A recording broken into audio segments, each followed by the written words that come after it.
Nous nous retrouvons sur le bassin d'Arnoux-Lucérat, qui est un territoire abritant plusieurs captages d'eau potable, aujourd'hui menacé par une pollution diffuse d'origine agricole et pour lesquels un programme d'action ressources a été mis en place.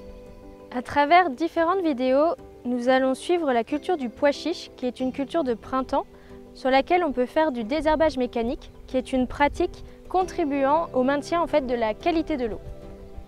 Donc pour cela, nous allons suivre les parcelles de Pascale Cros, qui est une agricultrice en bio depuis plus de 10 ans. Alors bienvenue à la ferme de Loré. C'est une ferme végétale entre terre et vigne. Et là aujourd'hui on va parler de nos pois chiches. Donc notre assolement sur les grandes cultures, il se répartit entre légumineuses comme le pois chiche, céréales bien sûr et aussi oléagineuses. Donc ça fait maintenant presque 10 ans qu'on est en bio, puisque c'est en 2016 qu'on est passé en bio sur les grandes cultures. On l'avait déjà fait en 2012 pour les vignes. Et ça fait maintenant plus de 30 ans qu'on est installé.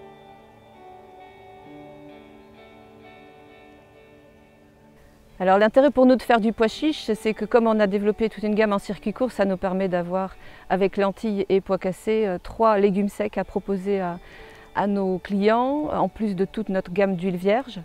Et nous utilisons la surface nécessaire pour la vente à la fois de nos circuits courts et aussi s'il y a du surplus en circuit plus long en coopérative.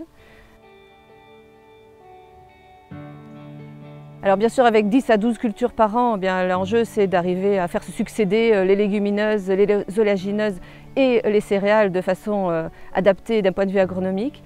Mais par exemple cette année 2024, nous avons dû nous résoudre à faire un pois chiche derrière une lentille, ce que nous n'avions jamais fait jusque-là. Donc on n'a pas d'assolement type, pas de règles et il y a même des fois on fait des entorses à ce qu'on essaye de ne pas faire, c'est de se succéder des mêmes espèces. Pour choisir la variété de pois chiche chaque année, nous n'avons pas de préférence particulière. Ça dépend aussi de ce que peut nous fournir notre coopérative en approvisionnement. Par contre, ce que nous faisons de plus en plus, c'est de compter sur les semences de ferme. Donc là, 2024, la parcelle que nous voyons, c'est la récolte 2023 qui a été ressemée.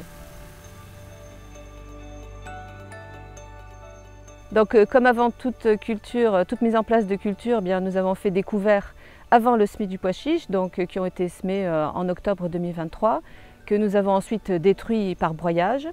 Et ensuite, nous avons pu labourer les parcelles et faire un passage de vibro pour faire un faux semis, donc déstocker les adventices avant que de semer le pois chiche. Mais on n'a pas fait autant de passages que d'habitude, parce qu'après on a saisi la première fenêtre météo qui nous a permis de semer. Et pour la première fois cette année avec un Waderstadt qui permet, un semoir à disque qui permet c'est un semoir de précision, quoi.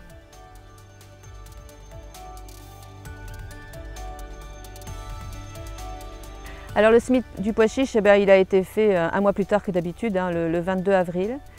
Et nous avons semé à une densité de 215 kg par hectare avec la semence de ferme de la récolte 2023. Alors le semis de pois chiche, c'est un semis en plein chez nous, à 3-4 cm de profondeur, non seulement parce que c'est une plus grosse graine que d'autres, et aussi parce qu'on a toujours dans l'idée d'avoir la chance de pouvoir faire un passage à l'aveugle de herse et trille. Donc ça permet de semer assez profond pour que la dent de la herse ne déloge pas la graine du semis.